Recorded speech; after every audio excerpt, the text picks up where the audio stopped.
The broadcast is now starting. All attendees are in listen-only mode.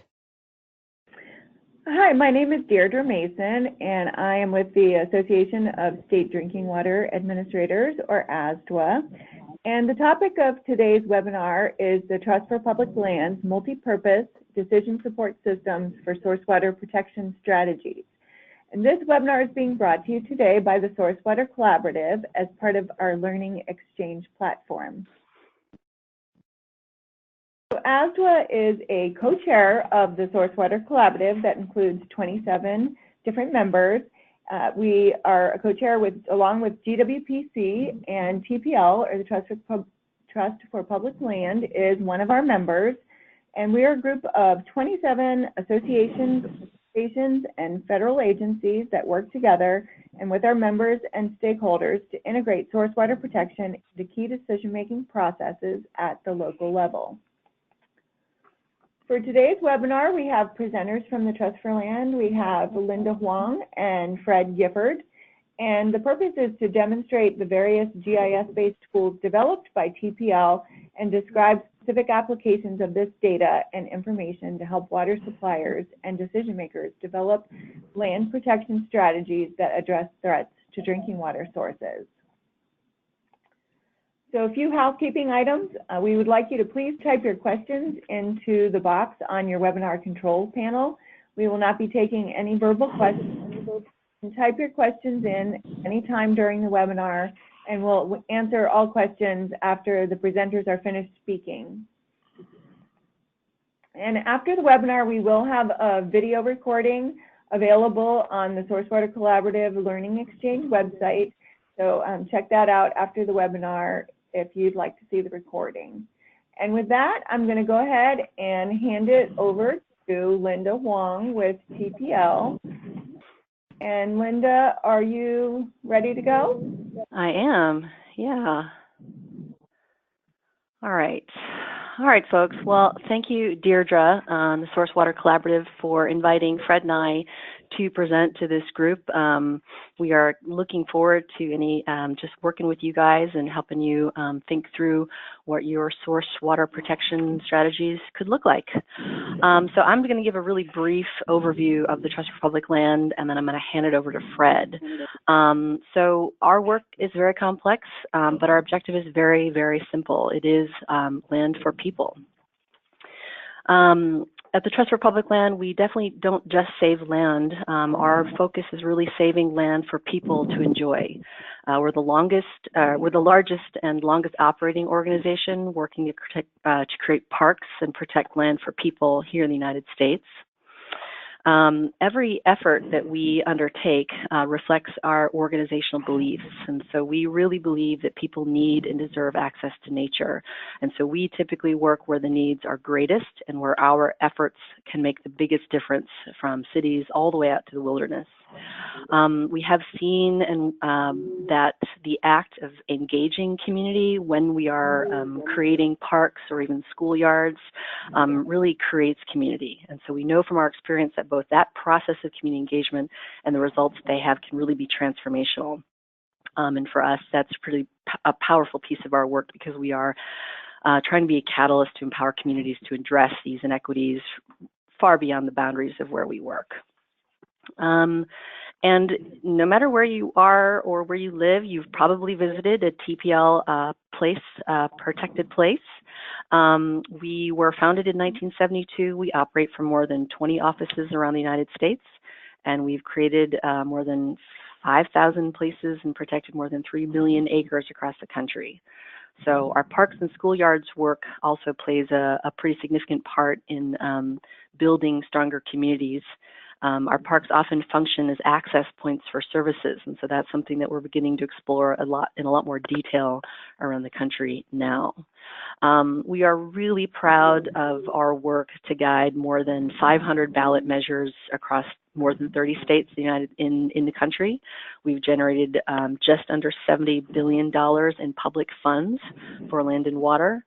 But again, for us, the true measure of our success is really the millions of people's whose lives are touched by these places that we've protected and created over the years.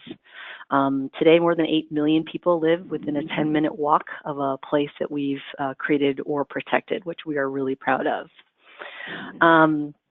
And still, we know that communities really struggle with disinvestment. They still have a lot of deficits in their green space. And so Fred leads a team of our GIS and analytics folks who have mapped park access around the country. So we know that 1 in 3 Americans, and this is more than 100 million people, don't have a park or green space within a 10-minute walk of their home. And so we've launched this effort, the 10-minute walk campaign, in partnership with folks like the National Recreation Park Association, the Urban Land Institute, to challenge mayors across the country to commit to improving 10-minute walk access in their cities. So Fred and I, as I said, Fred leads a GIS and analytics team. Both he and I sit within the research and innovation team here at TPL. And Fred has been working on developing tools for many, many years, tools and processes and frameworks here at TPL that we use internally and that we really make every effort to put out into the public domain. So with that, I'm going to hand it over to Fred. And folks, as Deirdre was saying earlier, as Fred goes, if you have questions, things that maybe weren't clear that we can clarify along the way, just put your questions in the chat function, in the question function, and I will stop Fred and have him clarify as appropriate. So Fred, over to you. All right, thanks, Linda. Hi, everyone. So today I'm gonna demo a couple of different tools that we've developed, and also really want to focus on the analytical framework that backends on these tools. And so the first one I'm going to show is a tool that was developed really just for internal purposes, and then the second one is one that is public-facing, was developed for some of our project partners and stakeholders. And so, one of the things to just understand about Trust for Public Land, we've been doing this work for a long time, as Linda mentioned, and we've developed our GIS and analytics capability to really try and get the most benefit possible out of investments in land conservation. And so that's really the genesis of our group, was really to help focus our work. And with the idea being that there's a limited amount of conservation dollars out there to protect land and build parks. And so where should we be doing our work to get the most benefit possible? And a lot of times when we're doing that, we're looking for what we call stacked benefits. So we're looking at where can we build, for instance, one park that maybe addresses global climate change, like urban heat islands, but it also addresses gaps in park access to vulnerable populations, and then also might be able to, if it has bioswales in it, address stormwater recharge. Where do all those things overlap so we can get multiple benefits out of the park? And along those lines, we built a tool that I'm going to show you here, and actually really this is more an example of an analytical approach that the tool was kind of a byproduct of. So as Linda mentioned, over the course of our history, we've helped communities raise over $68 billion to do land conservation. And the way we do that is by helping communities issue conservation bonds in their communities that would pay for building parks and conserving open space. And the group in TPL that does that, we call them Fund, and they came to us and said, could you perform some analysis that would help us identify communities that would be interested in bond measures related to forest management and watershed protection. And really, so what they wanted was a list of counties that would maybe be interested in bond measures around forest protection in the Western U.S. And we went ahead and did analysis to try and meet those objectives and identify the right communities. And so that's what you're seeing here on the screen right now is counties that have been prioritized by the most potential interest in conservation bonds around forest management activities related to stormwater, related to surface water protection and wildfire hazard. And so one of the things that, we're looking at watershed protection, but one of the things that you might kind of wonder about is like, in this map, we are highlighting counties at the state level. And the reason we're doing that instead of watersheds, which we've also done the analysis on, I'll just flip that on to give you an idea what that looks like. So we did the exact same analysis for watersheds. We'll let those turn on here. Is that in the case of bond measures, even though we're doing analysis at watershed levels, really the decision, the geography the decisions are going to be made at are going to be at the county level. And so that's what they're going to be issuing bonds at. So we want to identify not just the watersheds, but where are the most important counties in the area for doing the bond issues. And let me turn on, I'll turn on another one. That one's displaying really slowly.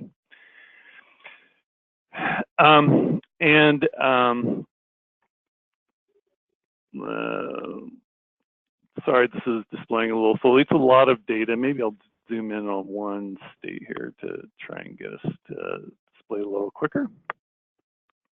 So here's the watersheds in the Montana area. And again, the ones highlighted in red would be the highest priority watersheds. And then down through kind of orange, blue to the least important ones. And let me go and flip the counties back on here real quick. So these are the overall counties in each. So in this case, in Montana, we're saying that the county that would be most receptive to the bond issue would be Granite County. And the way we do this analysis is a multi-criteria weighted score analysis. And so I'm going to kind of show you how we go about doing that. And this is how we do it. We identify all the criteria that would go into prioritizing these counties or watersheds on a data-by-data element basis. And we organize those into different groups of scoring criteria. So the first group that we identified for our watershed protection was what we called threats to watersheds. So that's things like risk from wildfire, and risk from forest, pest, and disease, risk of development in the wildland-urban interface, so in the WUI. And we identify, working with our project partners, we identify all the different criteria in those threats. And then we looked at other issues like the importance of water in the watershed or in the county. So we looked at critical habitat and percent of population served by the public water supply and percent of the public water supply from surface water. And several other criteria. Then we also looked at things like recreation. So, what's the percentage of the community that's guides and outfitters related to water recreation, and index of people interested in participating in freshwater fishing and other recreational uses. Then we also looked at another set of criteria for forest importance, so percentage of tree canopy cover. And we looked at land ownership, so percentage of protected lands.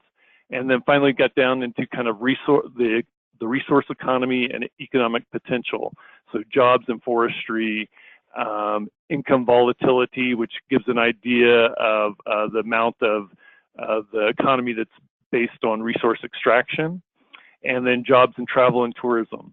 So a lot of different things. See, we had over 22 different criteria that went into this analysis. And so one of the real important parts about our analytical approach is, the question is essentially, how do you take these 22 different types of data, these 22 different types of information, and combine them into one composite score? And the way we do that is we normalize the data, all of the data, to a single scale. And we break it up into a scale of, we normally use a jinx classification, a natural breaks classification, to break up all of the different criteria into this scale of 1 to 5. And so, for instance, in the case of income volatility, we're looking at 1 to 5 based on standard deviation change in personal income.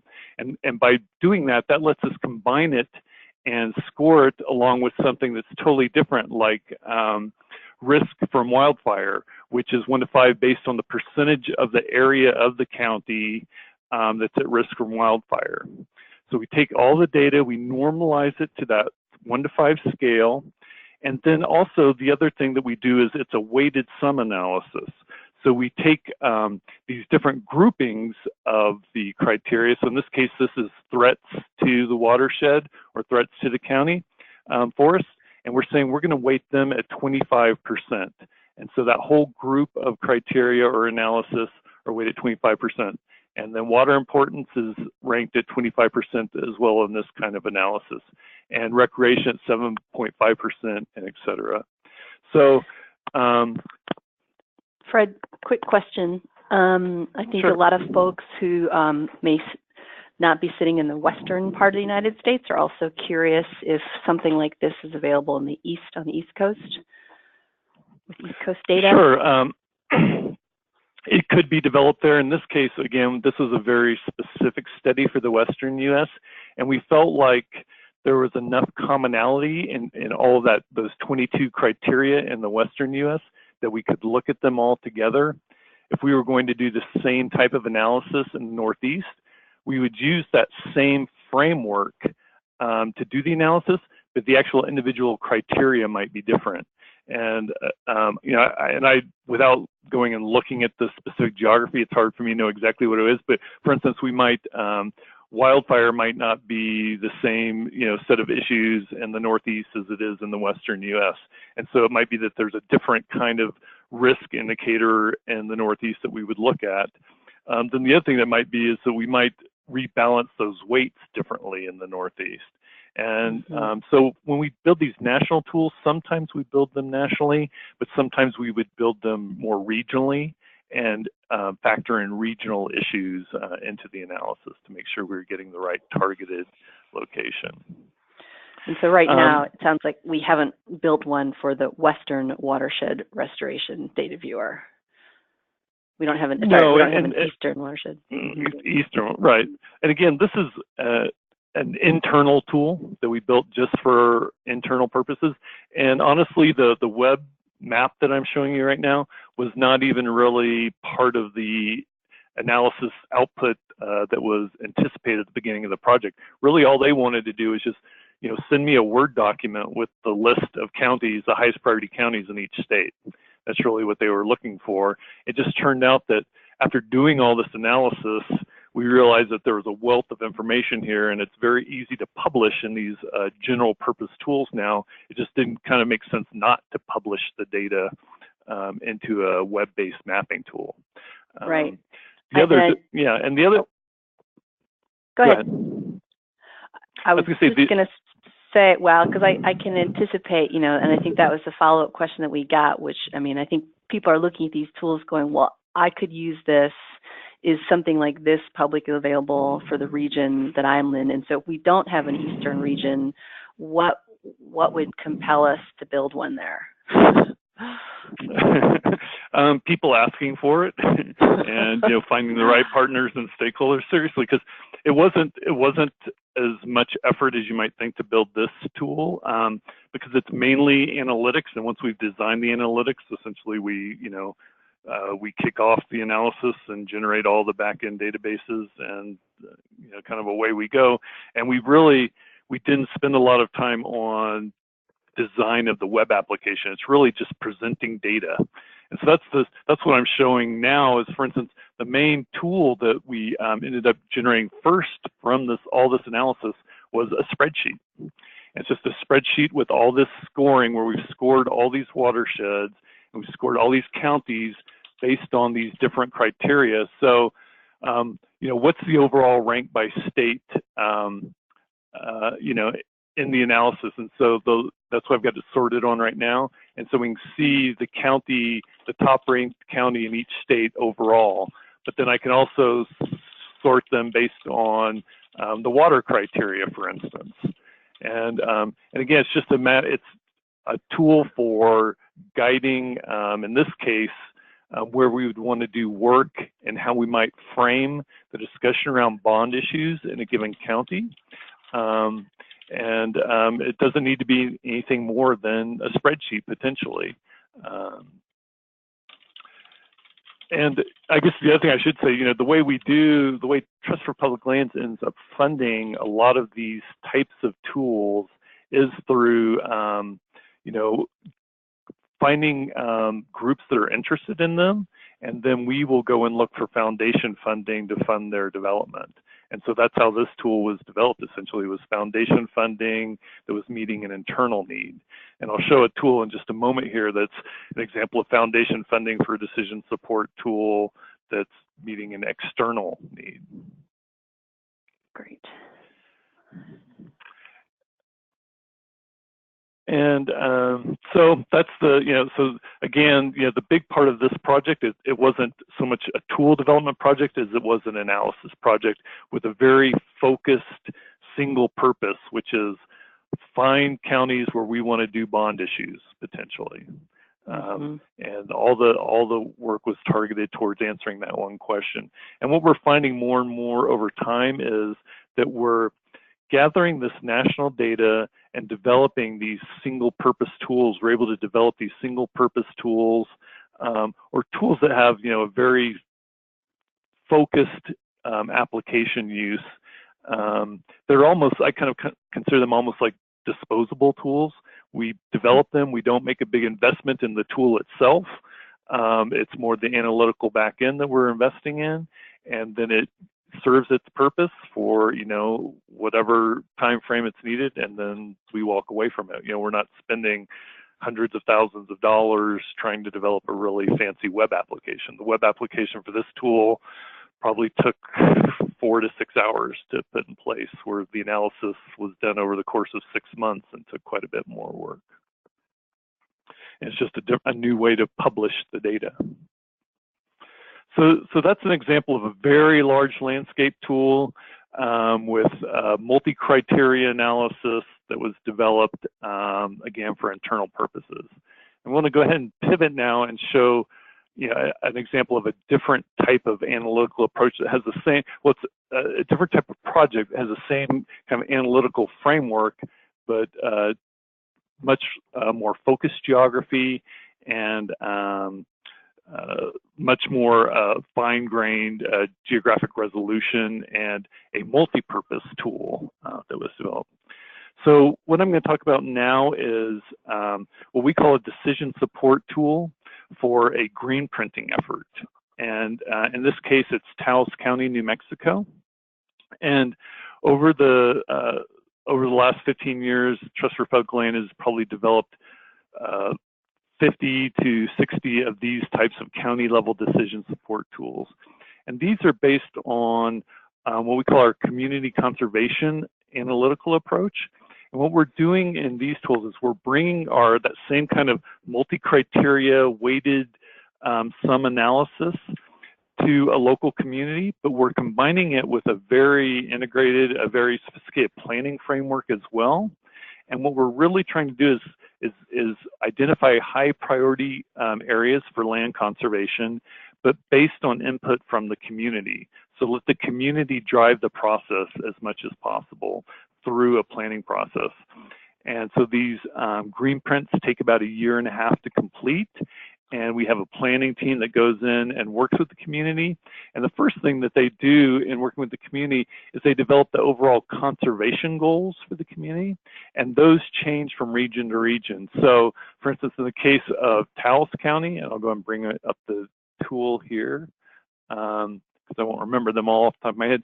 The priorities, the community priorities were protecting water quality and quantity, protecting cultural resources, protecting wildlife habitat, and providing access to recreation opportunities. So we determined those conservation goals for a community by doing surveys, by doing random surveys and mail surveys, by holding public meetings and doing public outreach. And so we're letting the community drive that process. And it changes community to community. So for instance, cultural resources are very important in the Taos area. We did a similar project in Bernalillo County, which is Albuquerque, New Mexico, about a year ago, and cultural resources weren't one of their top priorities. And it just depends on the region of the country you're in and just what's going on in that community, what their conservation goals might be. Now, that being said, I've worked on quite a few of these now, and as an organization, we've done, like I said, 50 or 60 of them. Water is always in the mix. It's the one thing that's common across all the communities. They're all interested in protecting water and water quality, quantity, and concerned about management of their water resources. And not only is it in all of them, but everyone that I've worked on, it's been the top priority for the community. So I'll show you how we do that. So this is a decision support tool that we developed for Taos County. And as I mentioned, we have multiple goals, conservation goals, that we look for where all those goals overlap. But in this case, since we're talking about water, I'm just going to focus in on the water quality and quantity criteria that we came up with. So we did this in the same way that I described for the other project, where we took these multiple different criteria and we standardized them on a scale of 1 to 5. And in this case, we show the top 3. And let me get that out of the way here, change my base map. So in the case of, I want to get that off the screen. Sorry.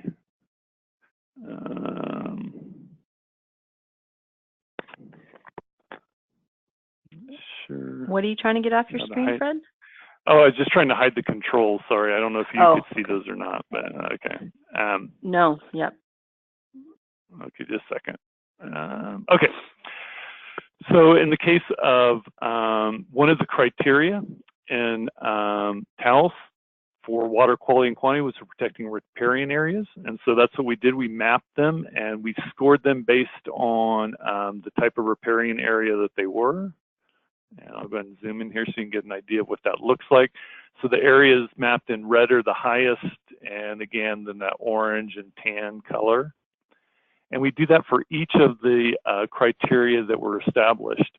Now, the other thing that's important to understand about our approach is not only are we letting the community drive those overall goals, but we're also letting them drive this very specific criteria that we use to represent those goals. So as the Trust for Public Land, we don't come into a community like Taos and say, we know what's important to water quality and quantity. We let the community to define that as well. And we do that through what we call a technical advisory team. And so we identify people in the community that are local experts. So a lot of times these are people who, they're Forest Service employees, they're county planners, they're city planners, they're the local land trusts, they're local conservation organizations. And we let them to define what the criteria are that we should be looking at when we're talking about water, and then also the specific data sources that we might want to use to make sure that we're informing our analysis with the local criteria that's important, and then the best data sources. And so that's what we've done here.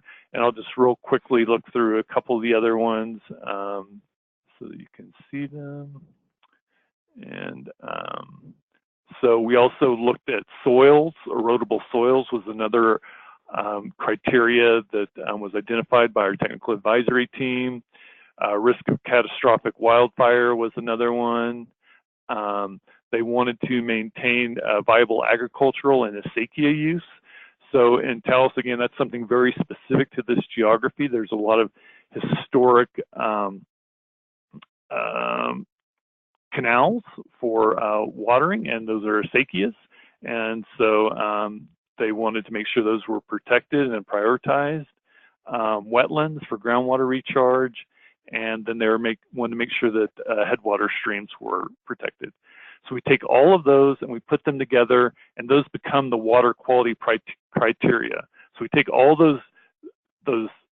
all the different criteria I just mentioned, we put them together, we weight them based on advice from the technical advisory team, and those become our water quality protection criteria for this geography. And then in addition to that, that's what we're looking at on the screen now. And then we can also take those and we can combine them with all the other conservation priorities and put them into one single map.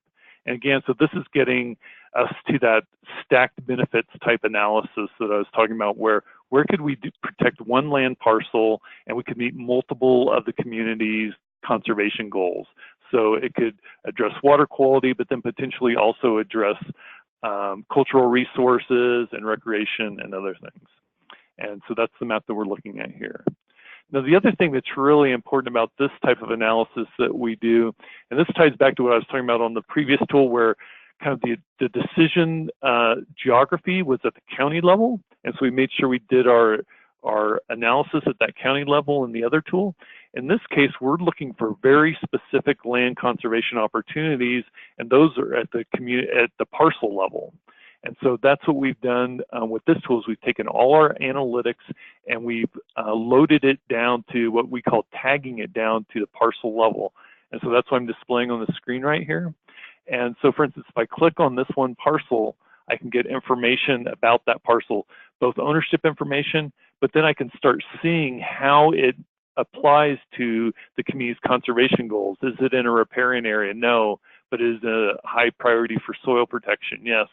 And go ahead and look down through all the different conservation goals that are associated with this geography. The other thing that we do in these tools, or one of the other things we do, is we know that this decision support tool I'm showing you here, we make it as easy to use as possible, but it turns out that it still takes it's not like a web tool where you can expect to intuitively understand it in a couple of minutes. It takes a little bit of training, and so we know not everyone's going to be using it. And therefore what we do is we make it really easy for the people who are going to take the time to use it to be able to get data out of the tool and share it with their project partners and people that they're interested in communicating with. And the easiest way to do that is with PDF reports. And so I just clicked on the create PDF report for this parcel, and now I've generated what we call a parcel report for that parcel. And so we get a little bit of the general information about the parcel, we get a simple map, and then we can go down here and we can look at how this parcel matches the conservation priorities for the communities. And so this becomes really important when someone wants to go get funding to do a conservation project. They can put this right in their grant application. They can share it with a potential funder and show them that, okay, this is based on objective analysis, not just someone's opinion about the fact that they want to save a specific parcel. And then the other thing that this parcel level analysis lets us do is it lets us build a really strong query tool for locating the parcels that we might want to work with. And so by tagging all those parcels, we can do a query against them, looking for parcels that meet very specific conservation goals. And so in this case, let's say I'm going to look at parcel characteristics. And so for us, a lot of times a real high priority target is Forest Service in holdings, because we want to consolidate the forest into larger geographies and get rid of all those little in holdings. And so we're going to say, okay, let's try and find all the in holdings in this area. And then let's find ones that we can look at the ownership class too. So we want to find ones that are being privately held right now. So I'm going to add that as another criteria.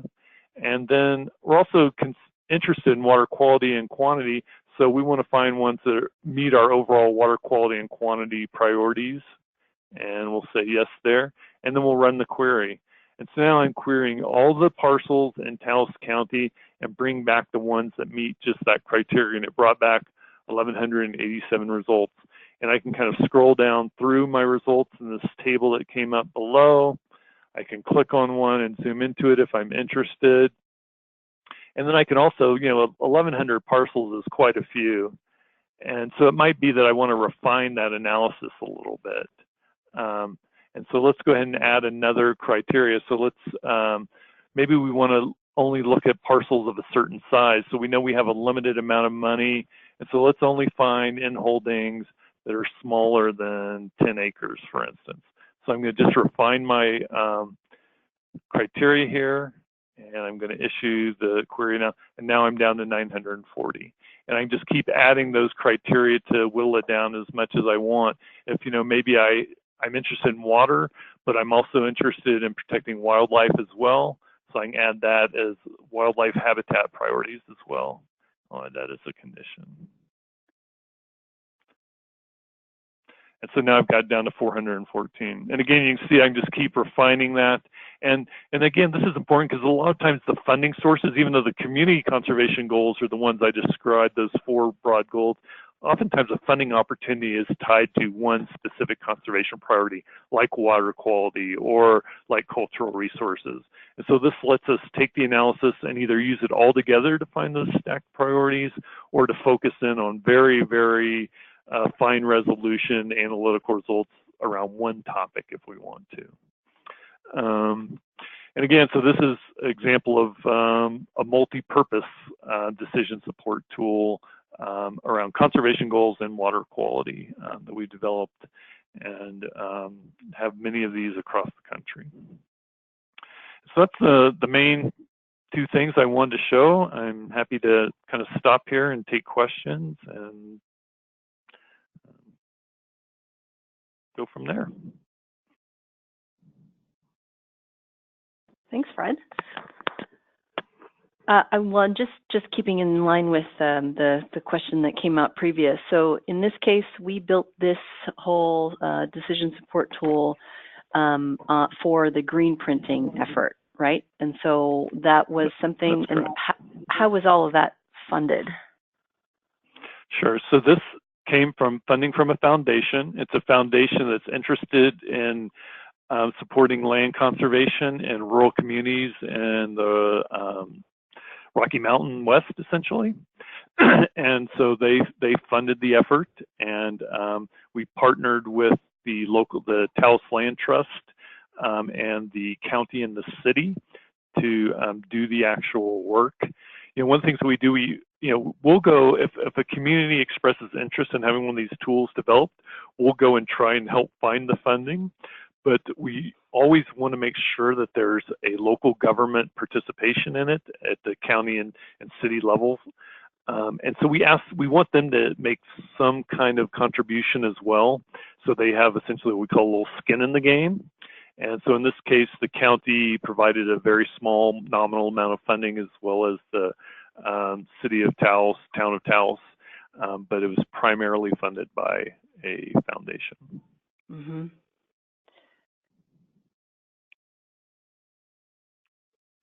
Fred, this is Deirdre. Do you have other types of tools that you've developed for local or state governments in different parts of the U.S. as well?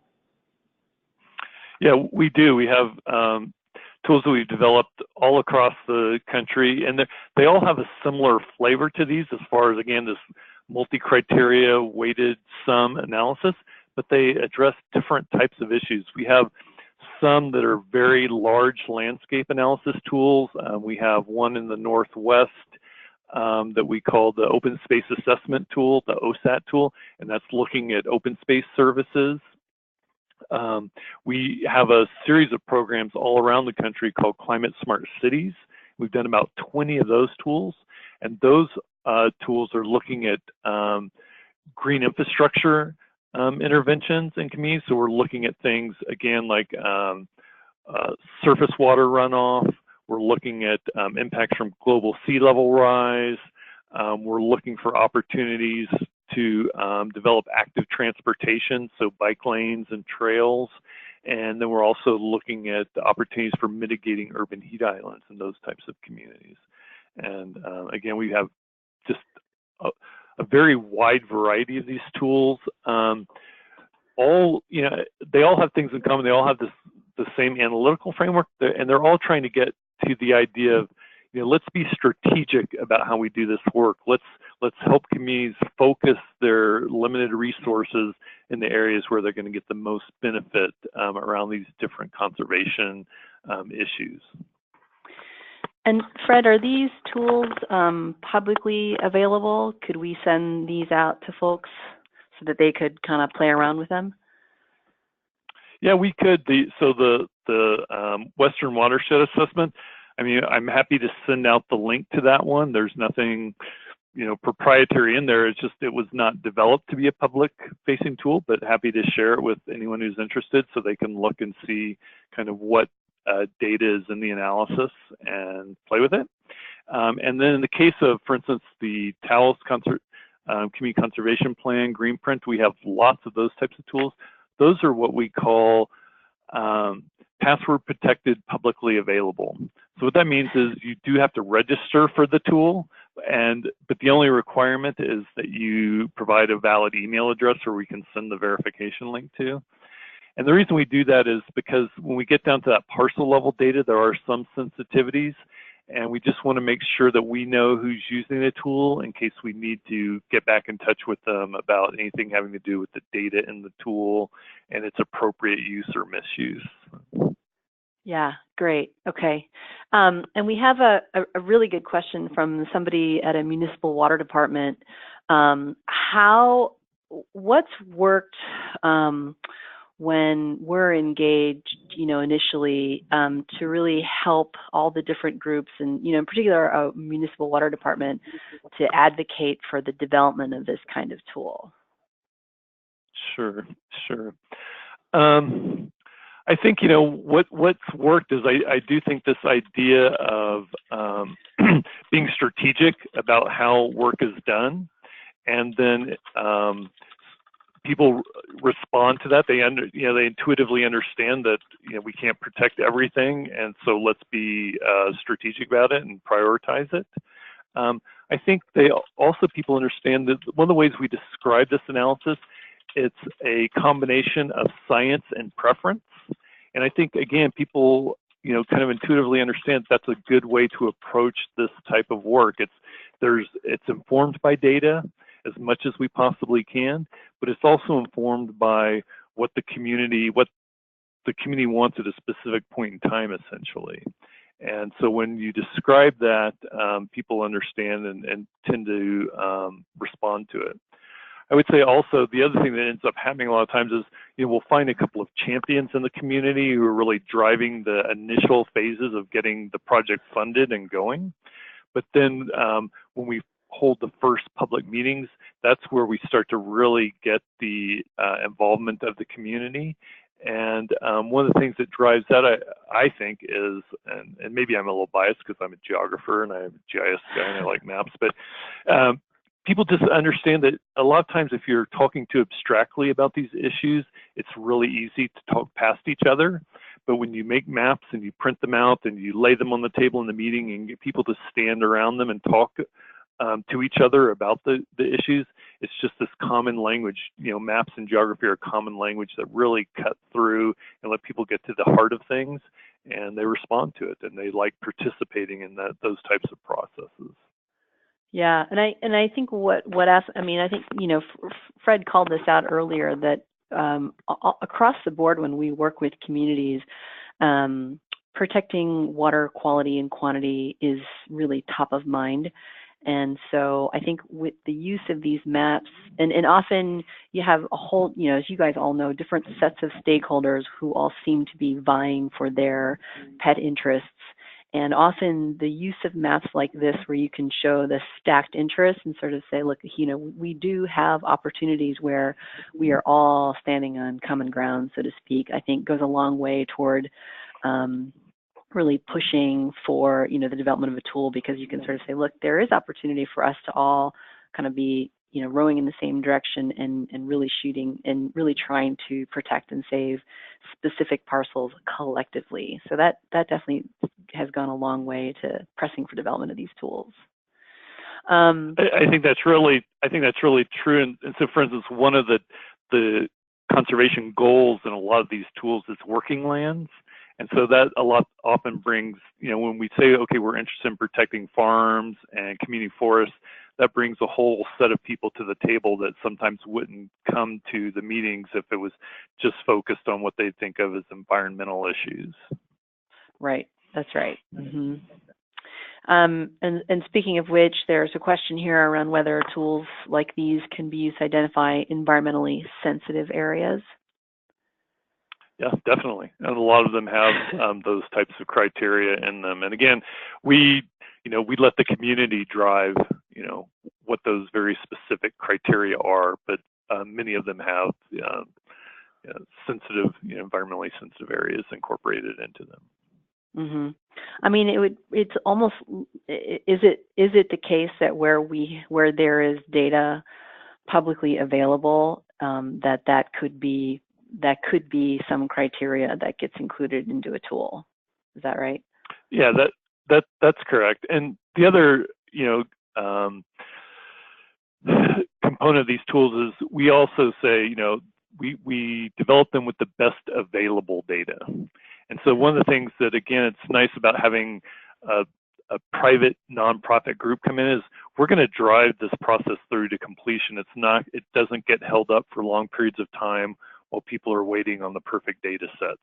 And those of you who have done these types of studies in the past, you know that, what happens all the time is someone says, well, we need this very specific data set integrated and it's in development. And 5 years later, that data set's still in development. And we just don't get hung up with that kind of issue when we're developing these tools. We're going to build it with best available data, and we'll use what's there, and we'll use it as responsibly and as completely as we can. But we're not going to get stalled out by something, looking for the perfect data set.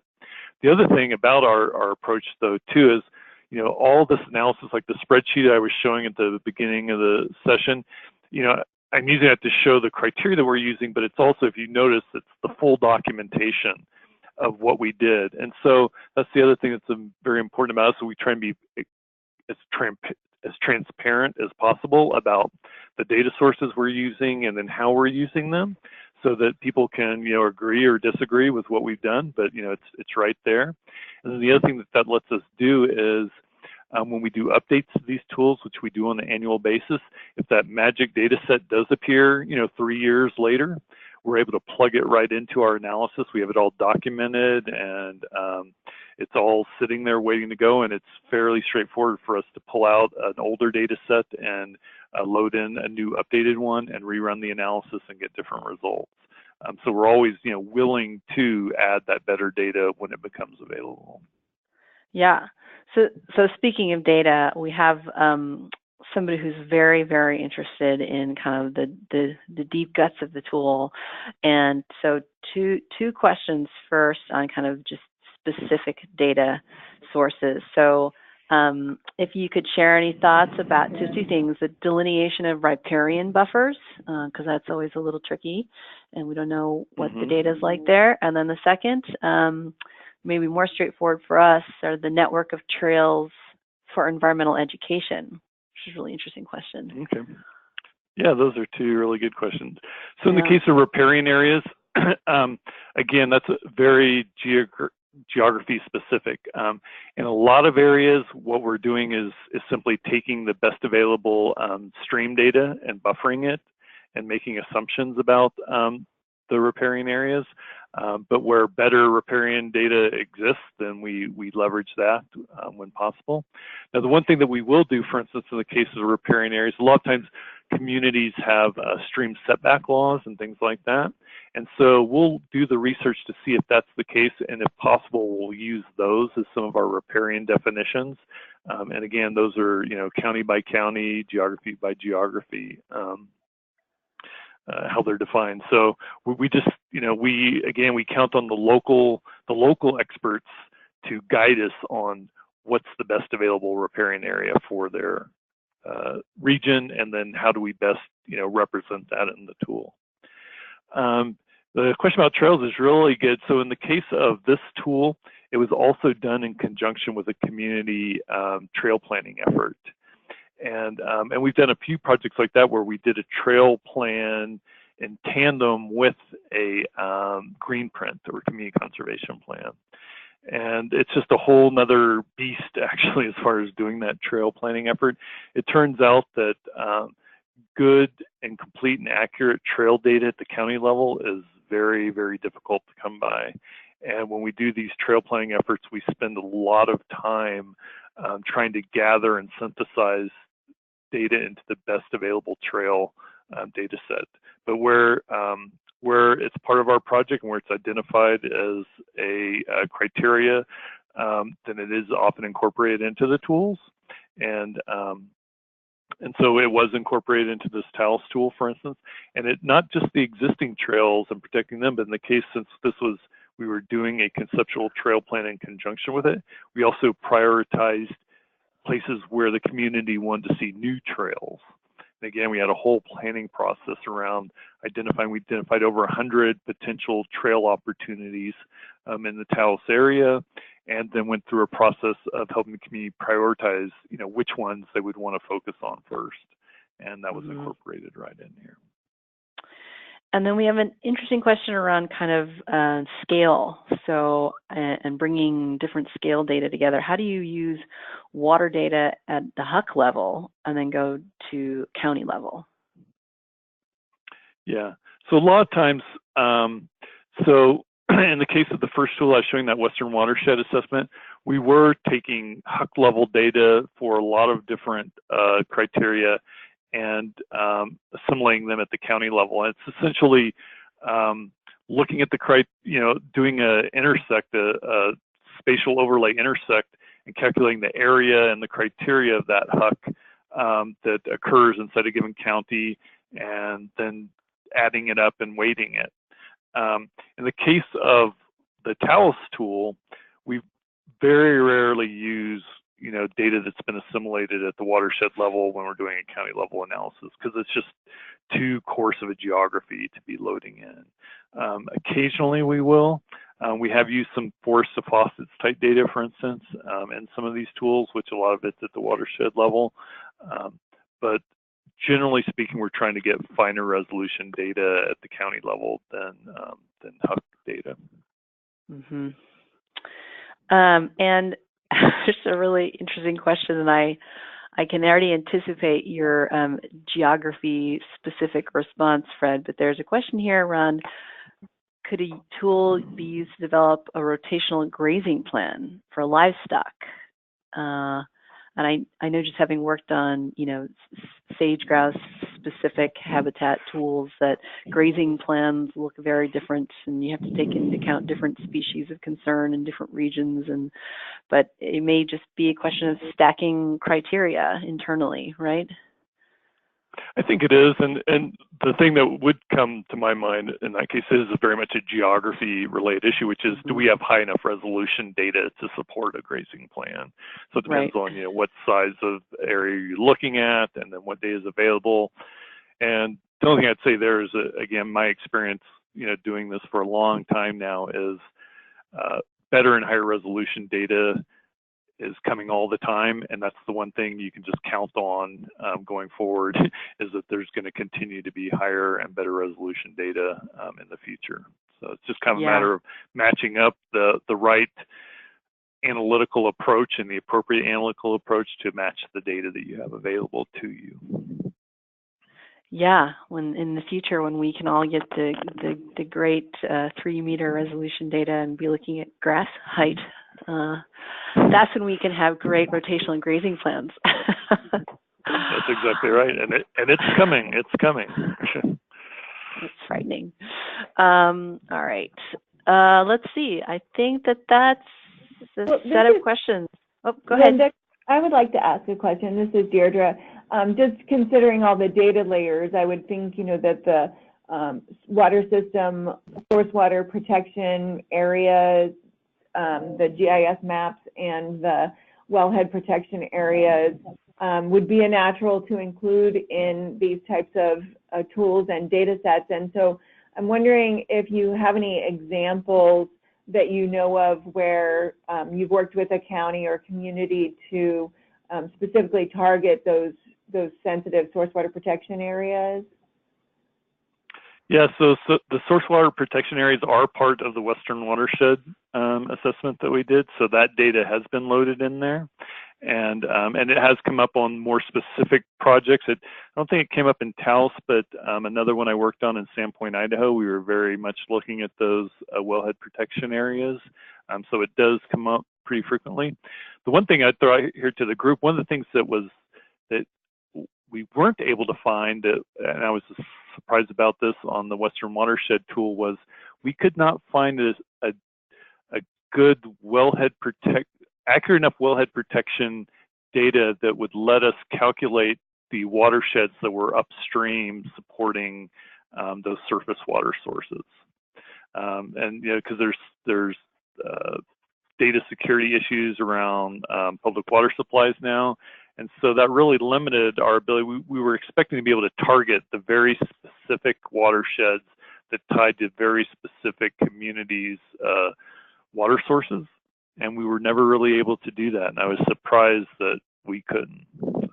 Maybe someone on the call has some ideas about how you would go about doing that, or a data source that we weren't able to find. Right, there are some security issues with the intake locations and specifically the well locations.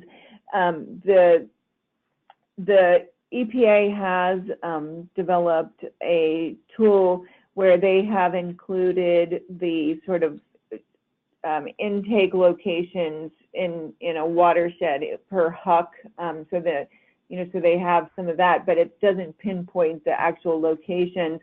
I would think that if you were working in a particular community, if the water system was involved, they would voluntarily share that for helping with any effort, but at the same time, then they wouldn't necessarily want that information to be publicly available to other people. So there are some issues with that. Sure, and that's exactly what happened in the case of Sandpoint, Idaho. They did share that information. So at that county level, we were able to do it. But when we were trying to do this very large landscape, across the whole western U.S., we just could not get to that type of information. This is Bo Williams of the EPA. Thanks for chiming in there, Deirdre, on the source water protection area information. I can help you get that information if you'd like. As Deirdre said, we did develop a Huck 12 level, sort of a number of layers that would indicate at first the density of wells by Huck and the density of intake facilities by Huck, and also one where we've modeled out source water protection areas based on 24-hour time of travel distance upstream, sort of developed coverage for Hucks based on that. So there's lots of stuff that we can share with you, and we can talk offline more if you want. And I'll send you an email. Great. Yeah, Great. That'd be great. Great.